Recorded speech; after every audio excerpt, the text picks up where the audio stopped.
Johannesburg, my city, paved with Judas gold, deceptions and lies.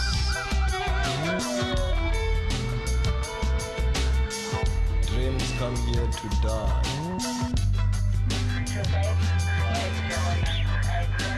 Dreams come here to die.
This was it in first, second, third and final. Here we are at R4.5 million rands in our further advance. Sold to you at R4.5 million rands by 216. Right now, just moving on quite quickly now.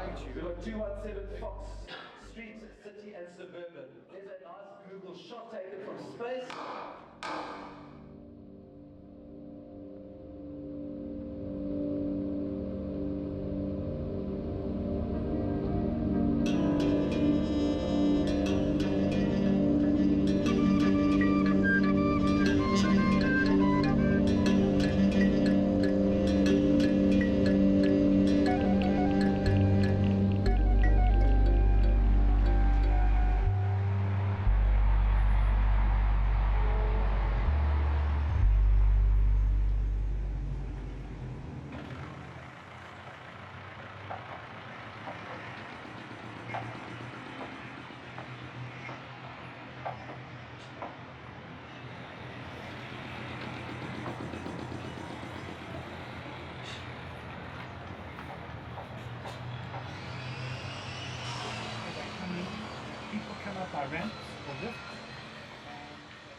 No nation so recent to claim its hard-won freedom wishes to be defined by others.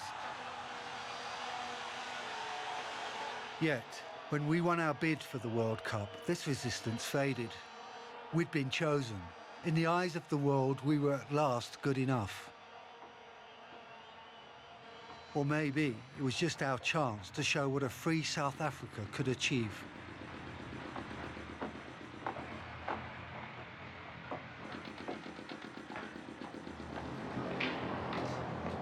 It's kick-started the rejuvenation of Johannesburg. Roads, streets, buildings, whole neighbourhoods of the inner city are getting an overhaul. There are new hotels, fancy shops, restaurants are returning.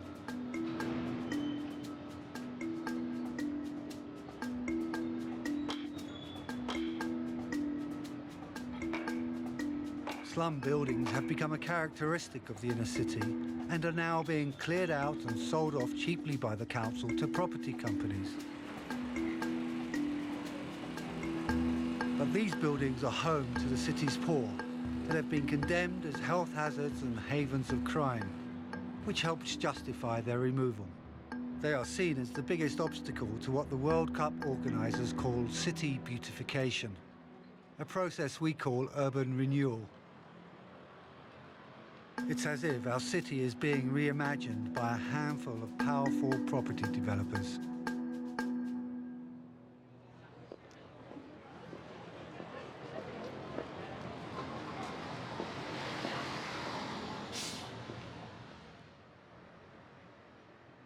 Joe, tell me, how did you get involved in Gurney Square? I was a young article clerk, and I was fortunate enough to have this tiny little office in this building behind us, which overlooked the square. And at the time, I looked down on the square, and I saw below me, just rows and rows of empty buses parked, and in between there were hobos and glue sniffers and pickpockets, and I thought to myself, what an incredible waste of an open space. The city lacks open space, and what an opportunity missed in terms of not utilizing it properly. And a dream was born. And some years later, I was fortunate enough to be able to buy my first building, being the building that I sat in at the time.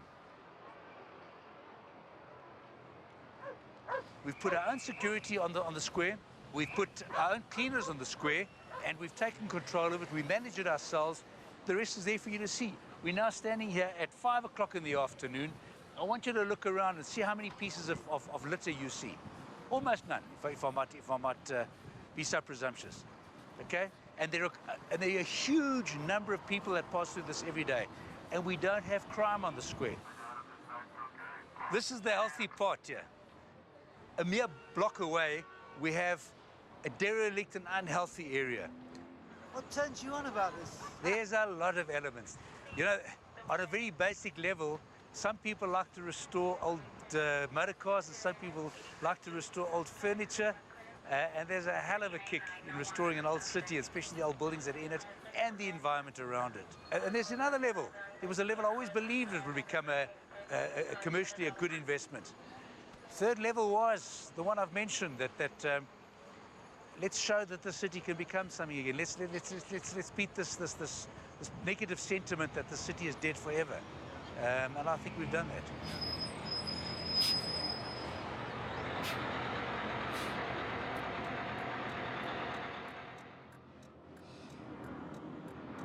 You have to turn quite radically.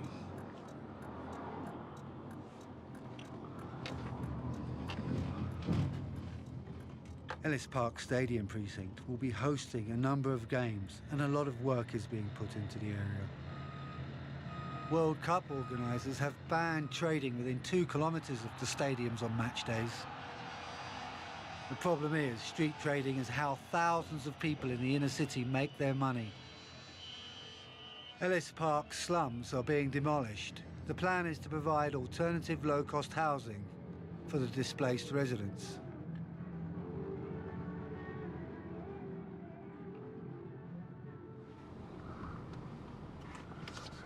That's what the beginnings of one of the bus shelters, bus stops.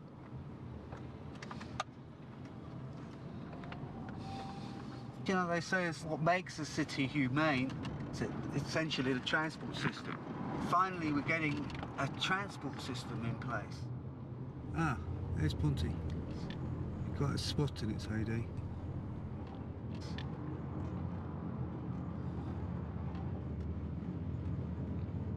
I used to enjoy this trip, but it's just crazy now. It's too congested.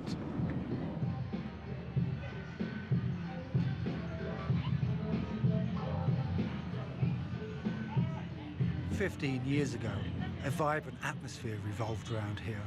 A night out in the city always involved Hillbrow.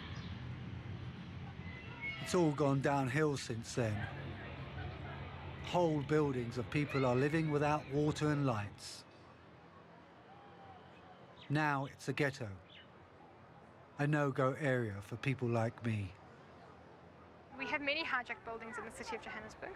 So it's this one, and This is a hijacked building. The building behind it is hijacked, and there are many more.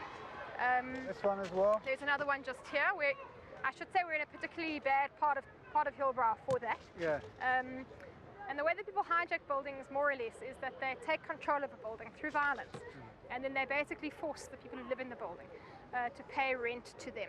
Now, of course, that rent is not used to pay the electricity bill or to put in security or to fix the windows. The people who live inside the building are not criminals. They have just been intimidated into paying their rent to somebody who doesn't own the building. And we shouldn't try to criminalize them in our minds. You know, they're at the top of these are bad people. It's bad management. It's hijack management. It's slum management.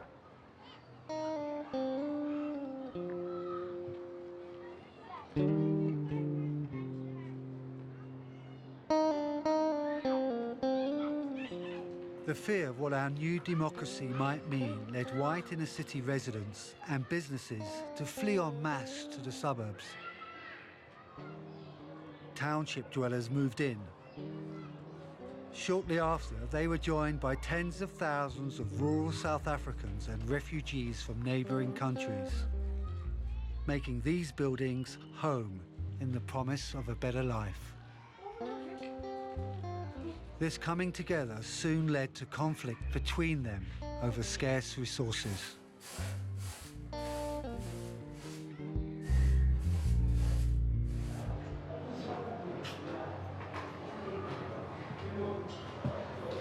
Istori sami esengijose ngifike ngo-2000. Now ndangena esengijose ngibona ukuthi man kumdaka kakhulu. Then sa-organize ukuthi makuklinwe. So sithe masiklinile kwabaklini sabaxosha bonke. Saqala manje sabiza abantu bala ukuthi aba bangenazo indawo sathi mabeze bazo-occupy indawo.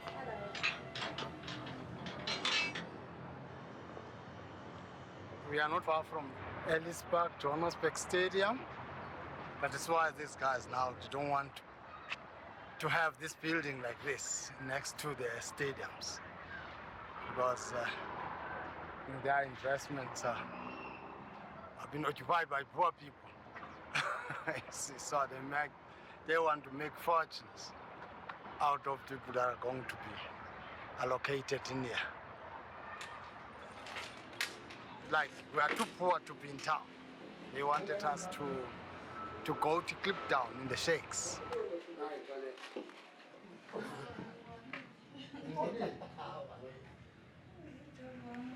Sembon. Ninjani? Sekunjani. Sekunjani. Bapha bani? Ola kumsiza phela.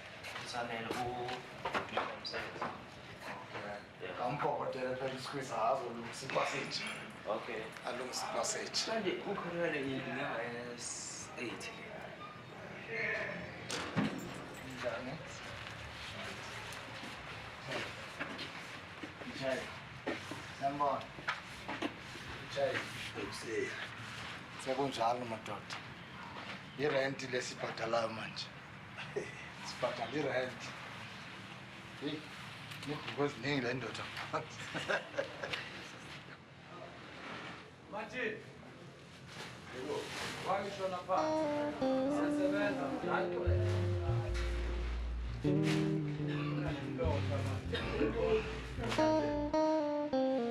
Of all the cleaning that happens here, the biggest job is this one. Sweeping storage. A critical shortage of low-income housing has created this desperation. It went from bad to worse when the council decided to cut off the lights and water, leaving tenants prey to Johannesburg's hardened criminal element.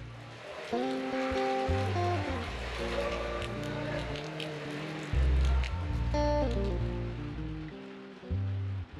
that time, in the 70s, Hillbrow, around Hillbrow and Berea, the buildings were coming up like mushrooms. The developers could get good returns. There was a huge demand for rentals.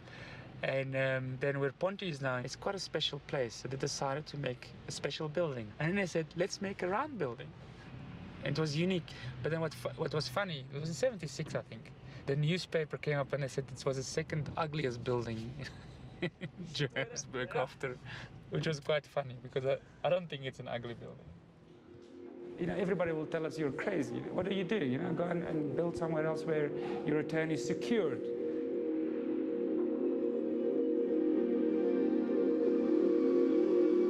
Ponty City became an icon. I used to party here. Since I've known this place, it's always been a bit seedy. But I liked that then. You could buy anything here, most of it illegal. By the mid-90s, Ponty's tenant base had shifted. No longer a haven for middle-class whites, it became almost exclusively black. It took Noor, an immigrant from Europe, to see it could be different. He's thinking big. There's going to be a gym, restaurant, shops, even a cinema inside. If you're concerned about the rest of the neighborhood, don't worry. You won't have to leave the place.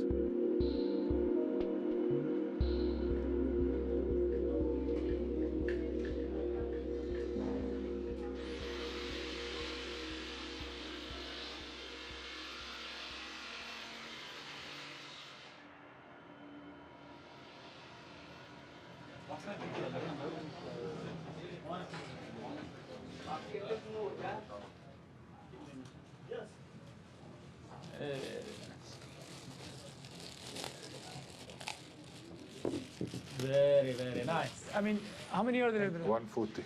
140. 140 in one floor, eh? Yes.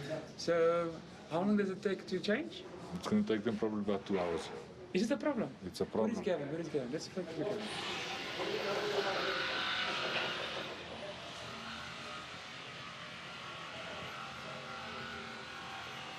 Looks nice, eh? It really does. Eh? There is a lot of little details, but it's really looking nice. Thank you very much. Take care. Bye. That was David, eh?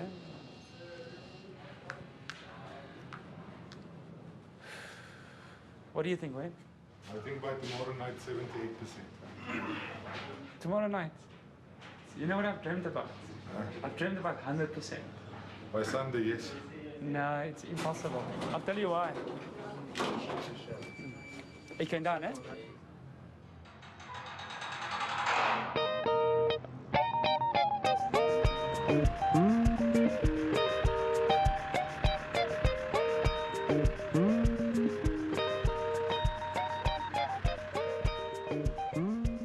Controlling the unruly in a city has never been an easy task.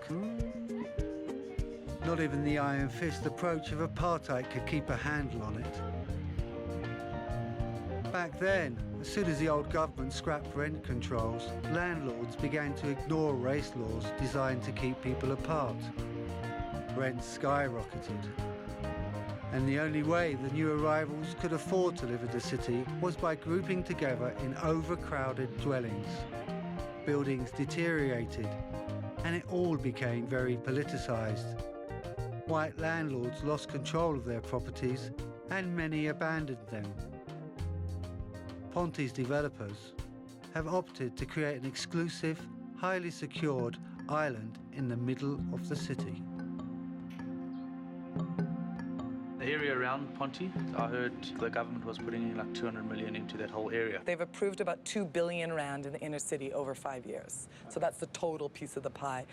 Then there's something called the Yeovil Berea Hillbrow upgrade, which was just approved, I think, a couple months ago. That's about 170 million rand. And they're in the process of doing the planning for that. Obviously, with the World Cup, and they're going to clean up the surroundings and the Ellis Park and all of that, then post-World Cup, it's going to be a decent... You know what? Why I think the World Cup is fantastic is what comes with the World Cup, which is a huge push towards infrastructure, and that's not going anywhere. So we know that this 2 billion that the city's putting in is... That's for the World Cup. Well, it's largely to make it look presentable. The first place they have to upgrade is the area around Ellis Park. Of course. So that's what the World Cup's doing. Needless to say, apartments closest to the stadiums are bearing the brunt of attempts to clean up the city.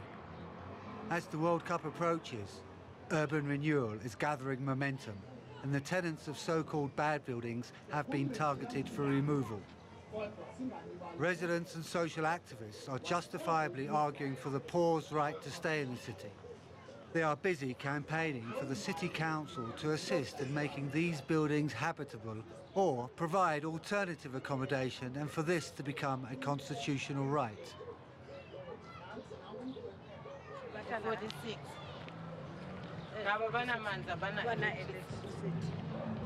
Then this guy was getting water from. How are you guys? Is there no water?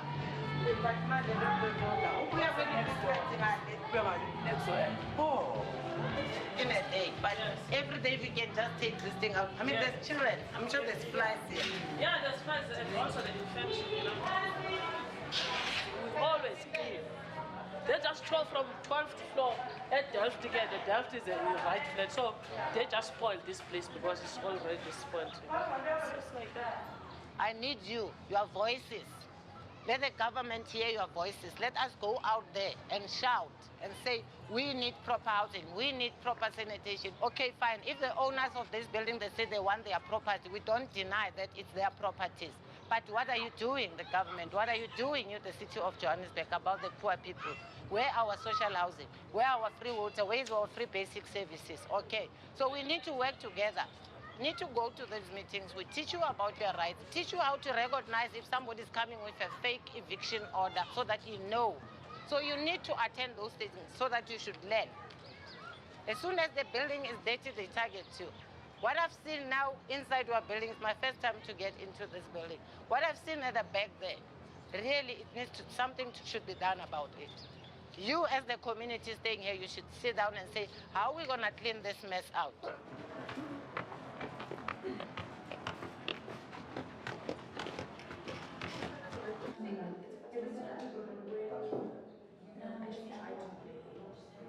There was a whole set of legal proceedings that led to people not being arbitrarily evicted.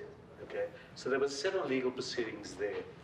But in a set of quite extensive discussions, particularly with the San Jose people, we also felt that there needs to be due process in terms of the way we deal with, for want of a better word, the internal democracy. And that we had put in place a set of processes that make sure that each and every person and household in that community are treated fairly and equitably.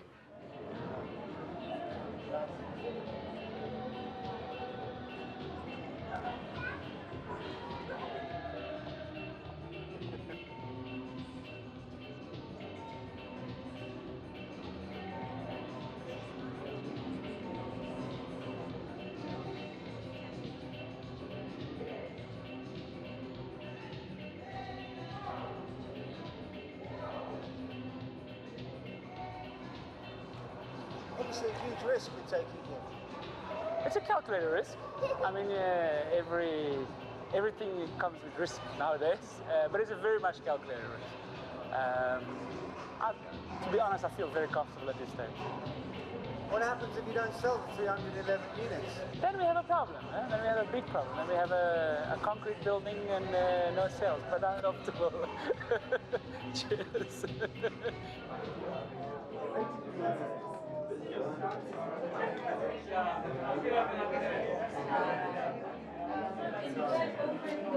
Let's try this one. Those Zimbabwean guys are working today. Now, look at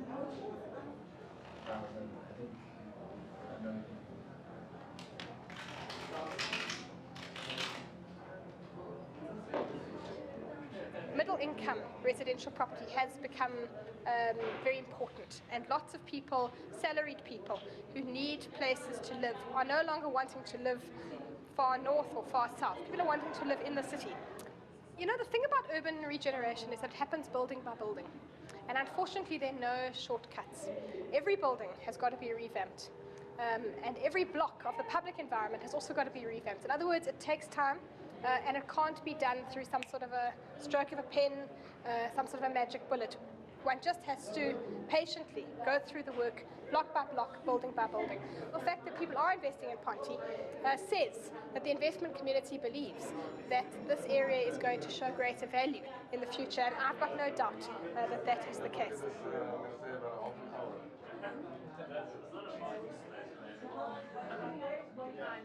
You've asked me that question already before. I already told you that I'm actually not nervous anymore. I told you in 2 days we sold 27% of the building, so I'm very comfortable. Can't deceive it. Cheers. I'll go.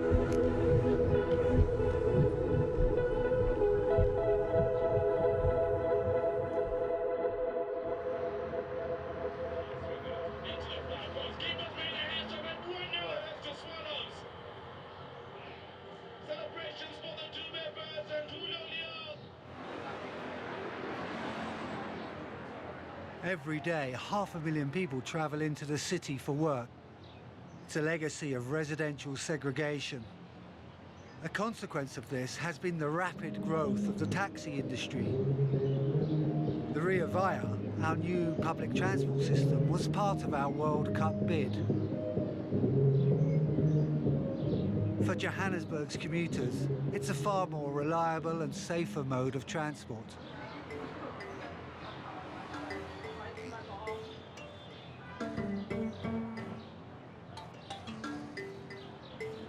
Buses are very cheap, 10 rand per day, and taxis is 17 rand per day. It's much expensive, and I'm not earning that money. You see, buses are much better, really. I like it. That's the best.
Everybody run, run, run.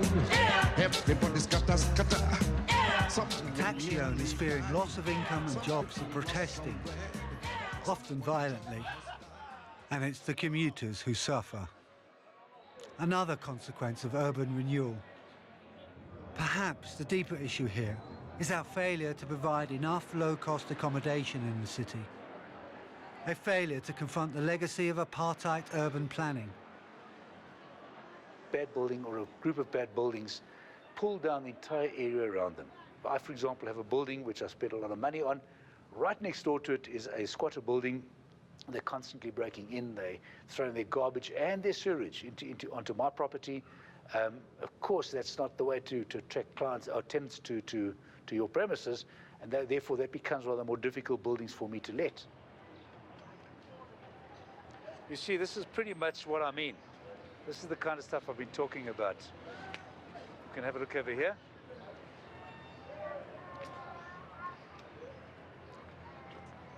And this is the kind of stuff as well we're talking about. So this is the inside of the building? That's right, yeah, that's right.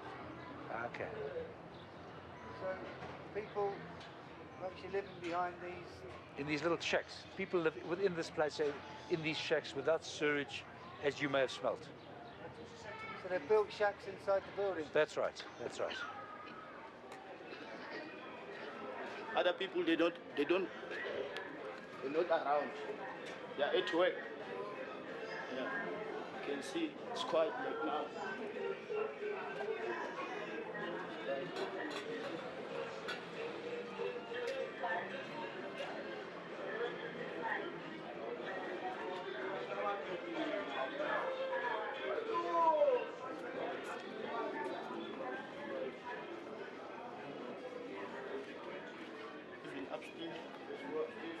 As there are with every story, there's two sides to this story.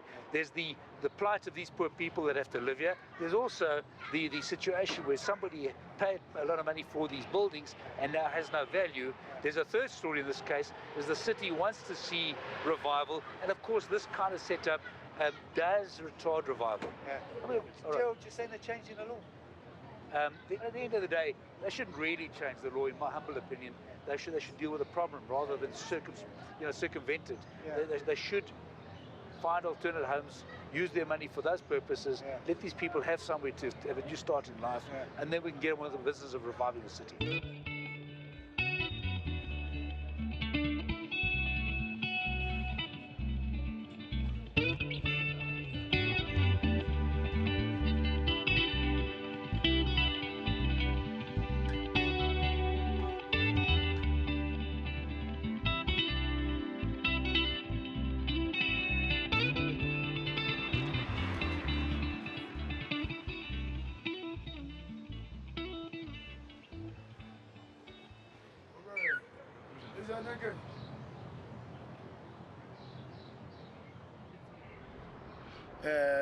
Gerald Oliski, he wanted to take us out of this place.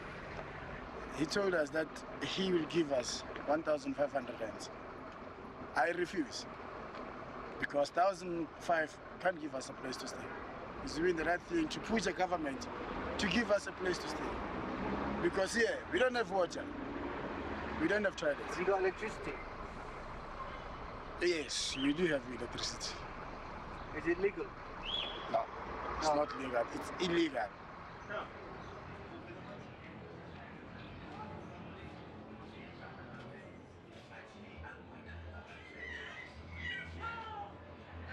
Gerald didn't want to use the force to take us out of this place. He used the law. He did bring the papers to us, so we can know what's going on.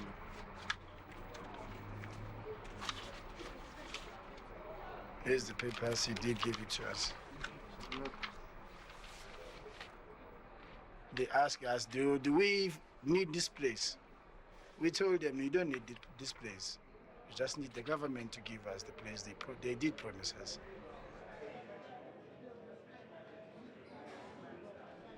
Man, it feels bad.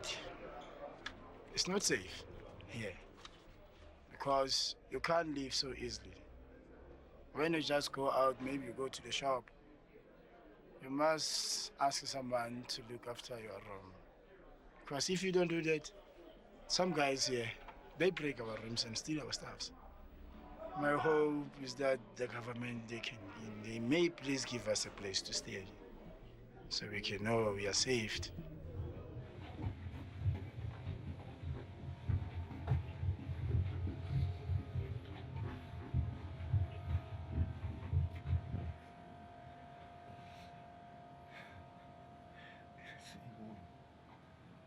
There are three types of bad buildings. You've got bad buildings that are non-compliant in terms of health and safety issues. But those bad buildings, have owners, body corporates, sectoral title owners. Then you've got what I will call is slum buildings. Those buildings where you still have traceable individuals, but they just don't want to maintain those buildings. You see, don't want to maintain those buildings. And the third aspect, you've got what I will call hijacked buildings, which is not, in the inner city, you've got more than 19,000 properties. Currently, what we think as the so-called hijacked buildings that are being run by thugs, we're only dealing with about 40 buildings out of 19,000 properties in the inner city.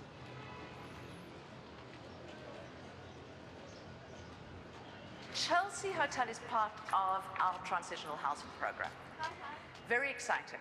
It became obvious a while ago that the only way to deal with regeneration was to be able to deal with the ability to move people, to be able to, terrible terminology, but use decant facilities. The only way we can get into a building is to ensure that the people who are in there have safe, affordable accommodation so that we can redo a building. It stemmed out of the San Jose project. We had to relocate in a very different way to how the city had previously worked. I think the city realized that we had been rather arrogant, rather heavy-handed, and that things had to be done differently. The Constitutional Court case was a catalyst in how to change how things had been done. And our working with Kells meant that a more humane, more gentle way of doing things occurred.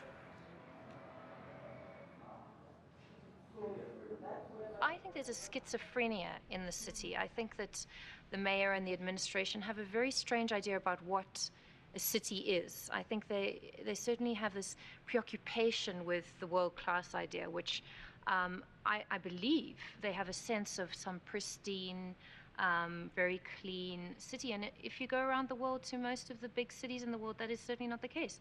I think in our view, a really good city would be a city that works for the people who live in it. But I do think that the city of Johannesburg in particular, and we're mainly talking about that here, has a sense that there is no place for something a little bit more authentic, something a little bit more disorganized, a little bit messier, and doesn't see the potential, actually, in the great vibrancy that the city of Johannesburg could be. If you're talking about urban renewal, I think it's got to be more about, being a livable, viable city for people to access resources. And I mean, that's if it's going to be something about, and you talk to people from the city as well, and they'll say, no, we want everyone just outside, and then we just have business, pristine, like pristine buildings. People just can come in on this amazing public transport, and that's just not going to happen. If you're trying to work off that model, you're mad. I mean, it'll never happen. Whether we like it or not, and whether we touchy-feely about this and lovely human rights activists or not, the reality is that poor people are here to stay.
As we talk at the moment, upstairs there are illegal occupants of the building, but these are people who simply have nowhere else to go.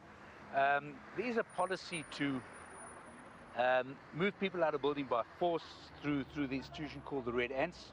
We don't believe in that.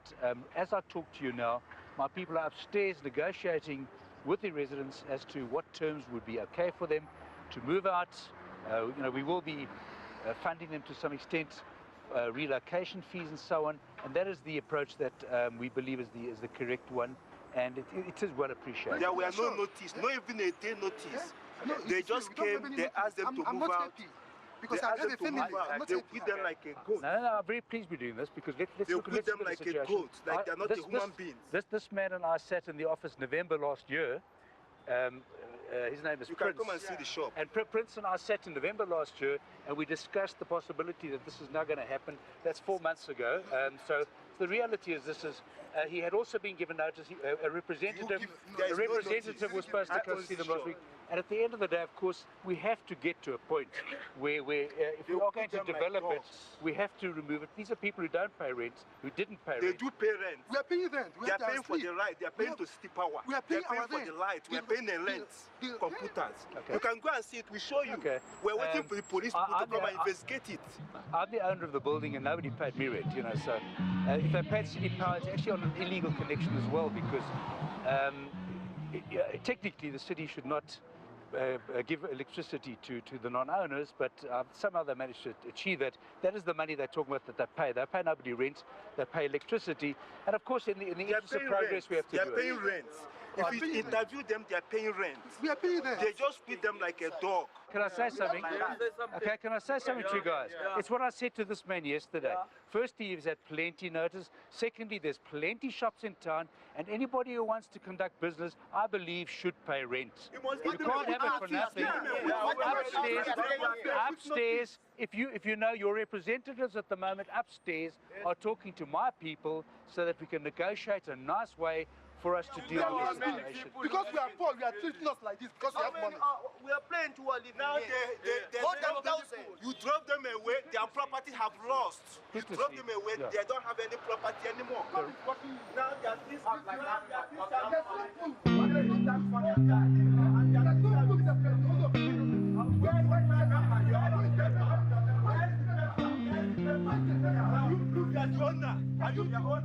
I'm quite sure that not a single one of them are actually South Africans. Again, I don't say this in any kind of xenophobic way because I certainly believe that we welcome people from the rest of Africa here, but I do think that we should also welcome people who are prepared to pay for what they get. Should they take a shop, I think they must pay rent.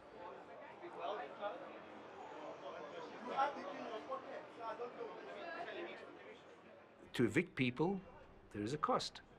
From a commercial point of view, I'd rather be, and it's also a moral issue as well, I'd rather be offering the couple of R100,000 that it would take to evict these people through the courts.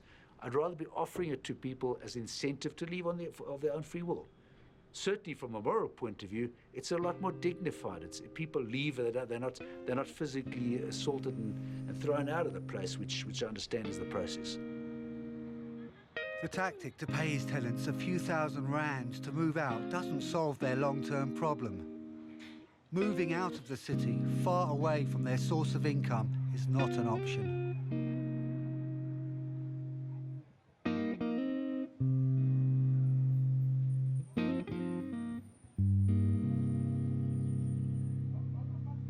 I even feel bad when we are doing that, but it's a duty, and I also need a job. I need some money, you see. But then it's not our intention. Of course, we take out the people's property outside. Some will be at work, some they lose their items. You don't know who is the owner. They just say, this one is mine, this one is mine, and I feel very bad about that one. How much do they pay? For the whole month, I can even earn 3.7 after deductions. And then when jobs are few, it might be around 2,000 something. I'm staying in an illegal building. Since I'm a red end, I will know when they will come and shift me from this place. So for the time being, no. I think, and I wish all those people who are staying in illegal buildings to improve and find their jobs and move to shift the better places.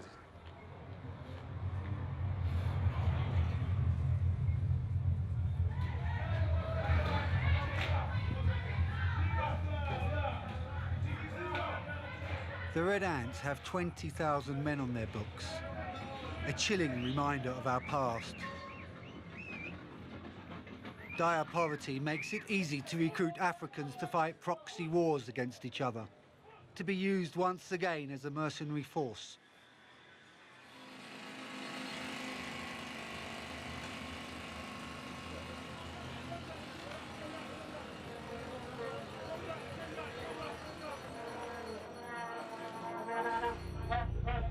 Security concerns for the hundreds of thousands of World Cup fans visiting our shores are being treated seriously. High visibility policing in the city centre has become the order of the day. It's the government's zero tolerance approach, where any questions usually get answered with a visit to the local police station. You guys want it for? Fights. Traffic fights.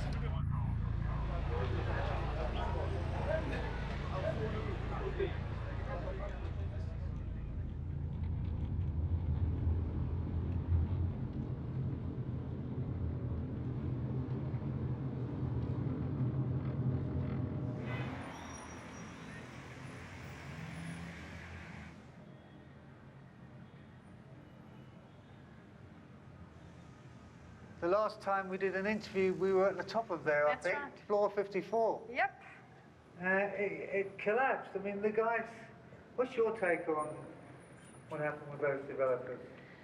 You know, I think there are probably two factors. The one is that the developers who were doing the deal were not very experienced developers, and it's a difficult building, and it seems they just were not able to carry the project off. Secondly, I guess there is the change that took place in the economy halfway through the development. And particularly with a big building like that, I mean, that's what, 450 apartments. You've either got to have pretty deep pockets, or you must try not to do this in a recession. The market that they were tackling, and the market that could afford to buy units in Ponty, was not a market that was ready to move into Ponty. And the units were priced at very high prices. And if you're talking about units starting from 600,000-700,000 Rand upwards, and I think they were talking about pricing units well up to the close to 2 million Rand mark, this is not the market for it. A person that can afford to spend $1 million or $1.5 million Rand on an apartment probably wouldn't stay in Ponty. You can't have a single improvement project.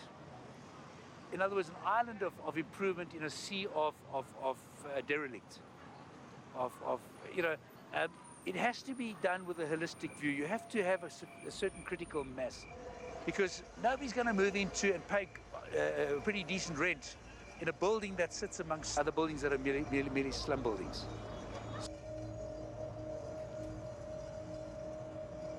What if Ponty had been a success? Would it have meant a better area, a place for all, a return to the vibrancy and diversity of Hillbrow's past? How would it affect the fate of all those who live in the slums and illegally occupied buildings? People who only survive because they remain close to opportunities to earn some income. These people tend to our gardens, clean our houses, and get by doing whatever they can to feed their loved ones and send their children to school. They are an endless supply of cheap labour, keeping the wheels of industry turning, supporting the comfortable lifestyles of a few. Our informal economy plays a more significant role in our everyday lives than we care to admit.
There's some intelligence that's a bad building, there's some building hijackers there.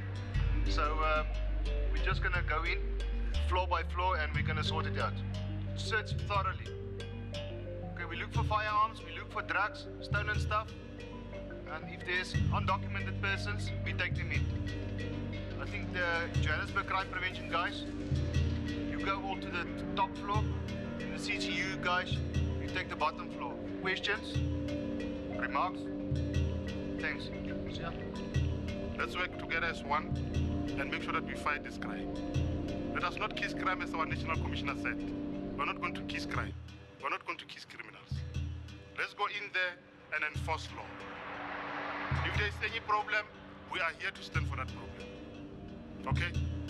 Thank you very much. Office on parade. Dismiss.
This is the room. Just is the 550. 550. They call it a unit, isn't it? Just this. They call it a unit. When you complain, they say just take your stuff and go. Is it fair? No fair.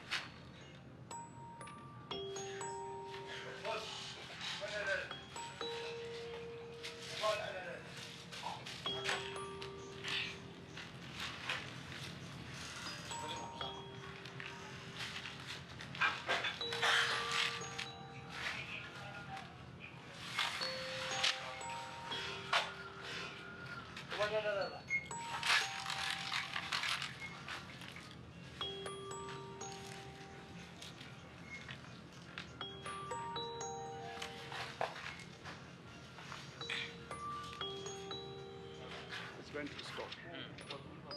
There's other one on top. Sure, let's go. I said to you earlier that the fleecing, the robbery of our people, the beatings of our people, that is going to stop. The slavery, in short, is going to stop. We'll go systematically through the whole of Johannesburg. It will take us a very long time, but finally we'll get to the last robber, the last racketeer, the last hijacker. We'll get to them. Even some of the police who are part of it, some who are part of it, will get to them. Find them. We are getting to them. Sure. At the end of the day, our people must never be turned into slaves again.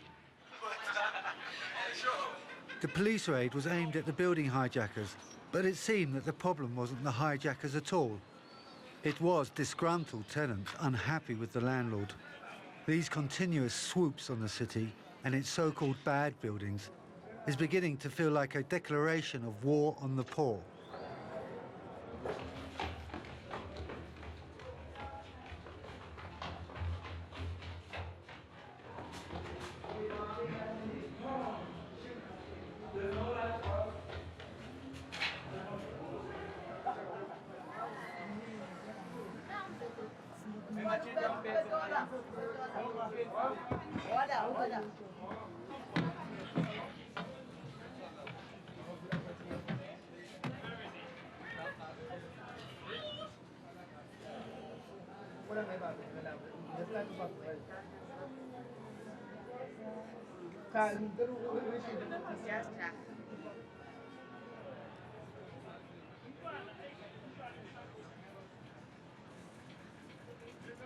Is there anyone else?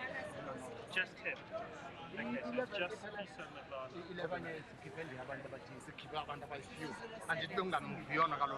Yeah. Alright, I have no idea. So it's this chap here, Isa Madlala.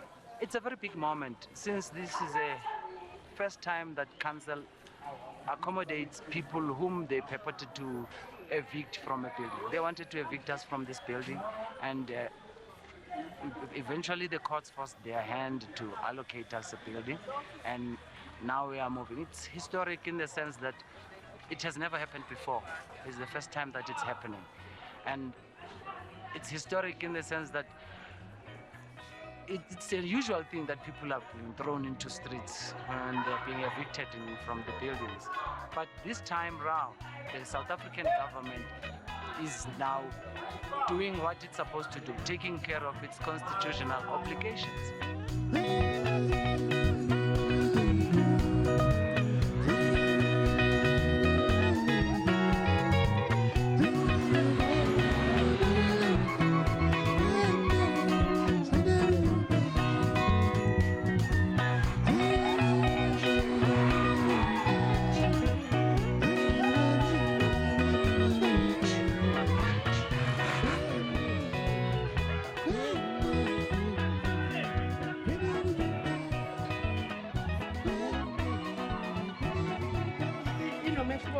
ngoba lena esisohlela kuyo ngathi kukhona ugesi konke namanzi nempilo nje yakhona ngibona ikahle kunanama toilet nento zokupheka mhlawumbe ngeke sisasebenzisa oparafini namakhandlela futhi ngibone ibe nomehluko kakhulu sathola ukuthi sayijabulela kakhulu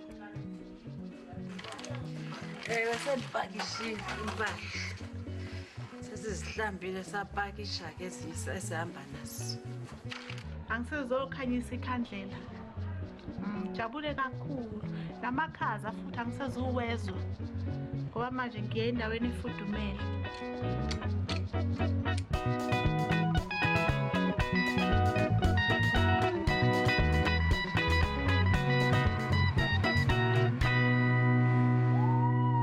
The San Jose residents have scored an important victory.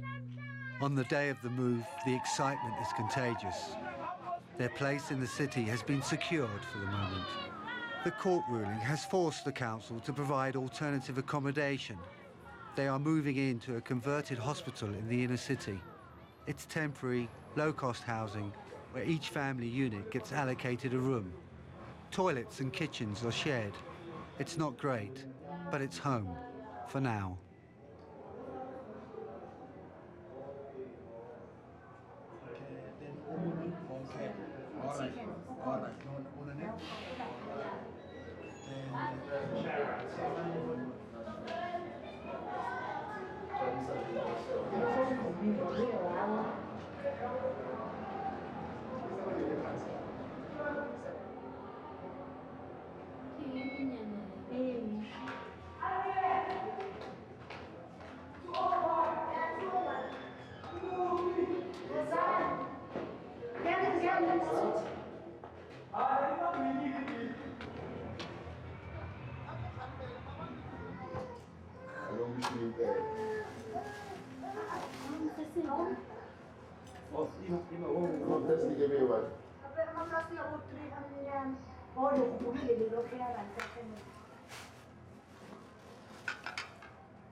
Umehluko la ukuthi ngoba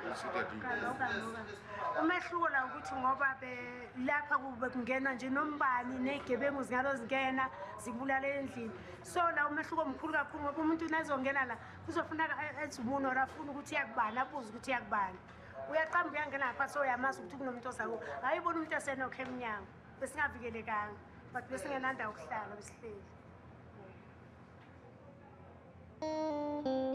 ukwazi ukuthi unendawo oyibiza ikhaya lakho kubaluleke kakhulu ngoba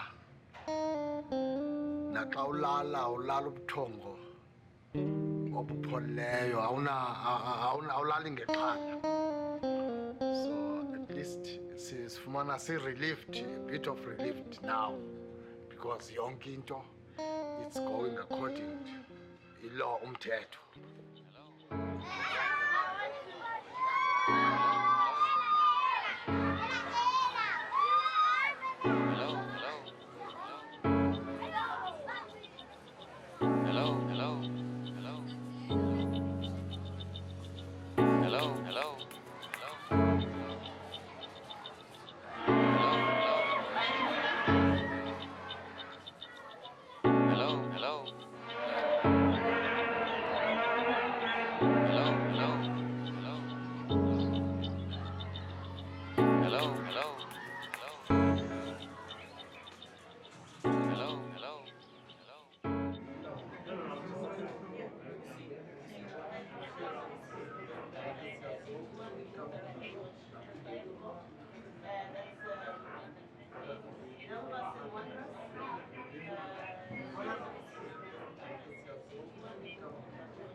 This is like Big Brother, man. It's like feels like sci-fi. Science fiction. Oh, why is one person?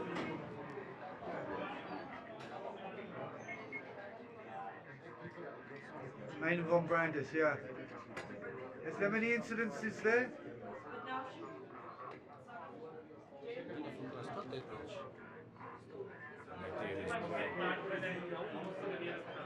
You can chop and change as you wish, you just draw it from them. That's why they can select whatever areas they want on these consoles, and they can deal with the incident, the operator, and carry on with other work. We'll just go to the number plate. Computerized, so... Yes, yeah. It's linked to a database. You'll see, picks it up, it's green, it's fine. No outstanding fines. Okay. So they can use any camera in the city. Really? Zoom into a number plate, and it'll tell you immediately on the system what's Can you zoom into my number plate to see if I've got any fines? Where's your vehicle? It's in the garage. Underneath? Yeah. We'll check when you come out. The whole CCTV project in Johannesburg is probably one of the best examples of cooperation between the private and the government type sectors. They identify hotspots, actions are taken, and it is not at all a question of just having cameras and looking at pictures throughout the city. It's a question of using information to actually make a difference. Have the crime figures come down in Johannesburg as a result of the cameras? Crimes such as the robberies around the street, we have really witnessed a decline in those cases.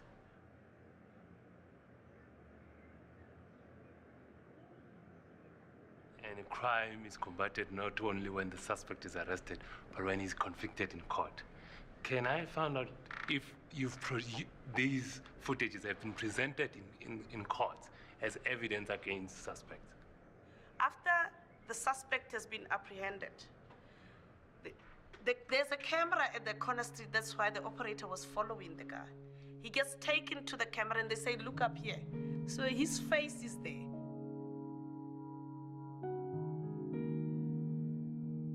South Africa has the second largest police force in the world. For every policeman, we have 3 private security guards. Security companies have become the single largest employer in the country. All these uniforms are not only part of our response to crime, they are a sign that we're scared of the poor and that we don't see the difference between them and criminals. Public roads are cordoned off, boom gates set up to regulate the movement of people. We barricade ourselves behind walls, gates, and electric fences. We install sophisticated surveillance systems. Control becomes more important than freedom. War is peace.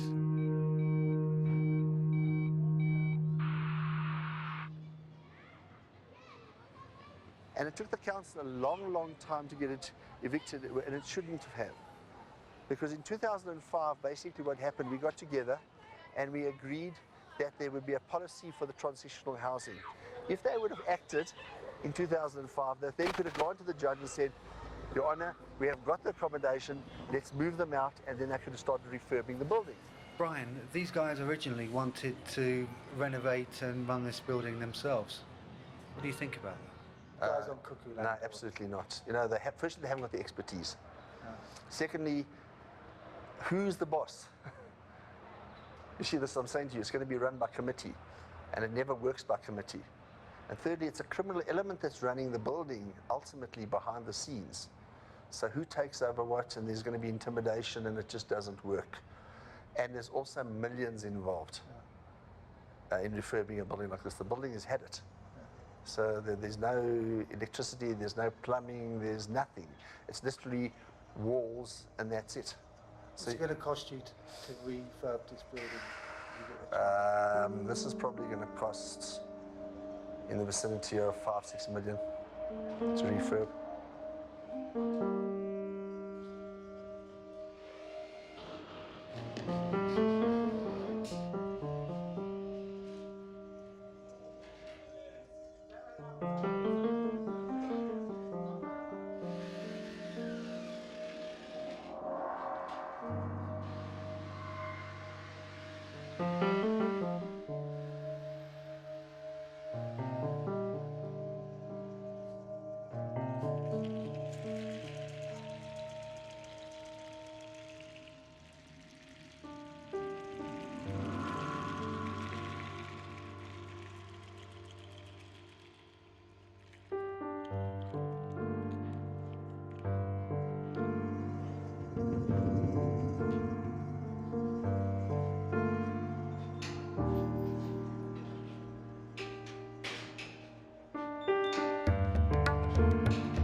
reaction is to clamour for more security, more control.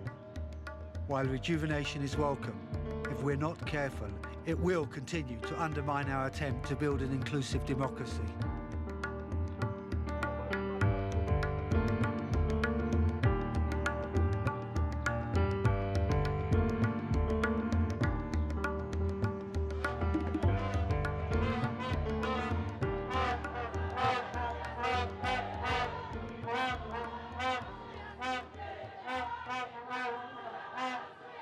Our old rallying cry, "The country belongs to all who live in it," is now being qualified.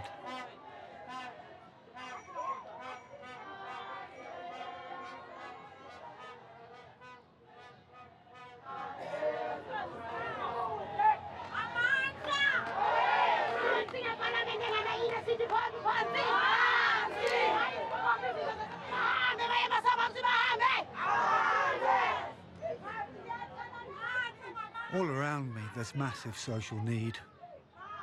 But money is being spent on creating a world-class city to host events such as the World Cup, which will soon be over and only caters for those who can afford to enjoy it. Surely what makes a city great is the people who live in it. But unless the city can foster a sense of belonging for all, our divisions will sooner rather than later devour us.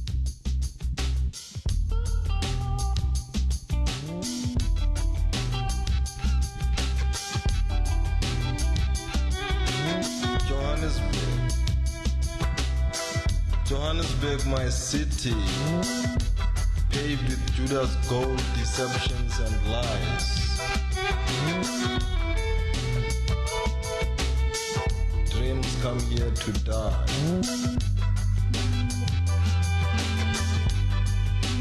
Dreams come here to die. Deceptions and lies. Traffic flows in the sixth vein of life as we tick with the eternal time bomb of our own extinction. Deceptions and lies. Johannesburg, my city, Johannesburg. The walk of uncertainty, swaggering to disguise our staggering hard treads.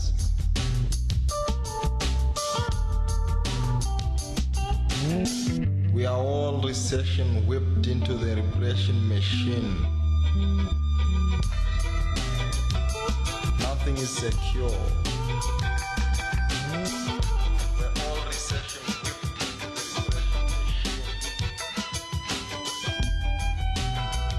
Mirrored in the glass towers, the green pastures of wealth are vaults of death. Nothing is secure.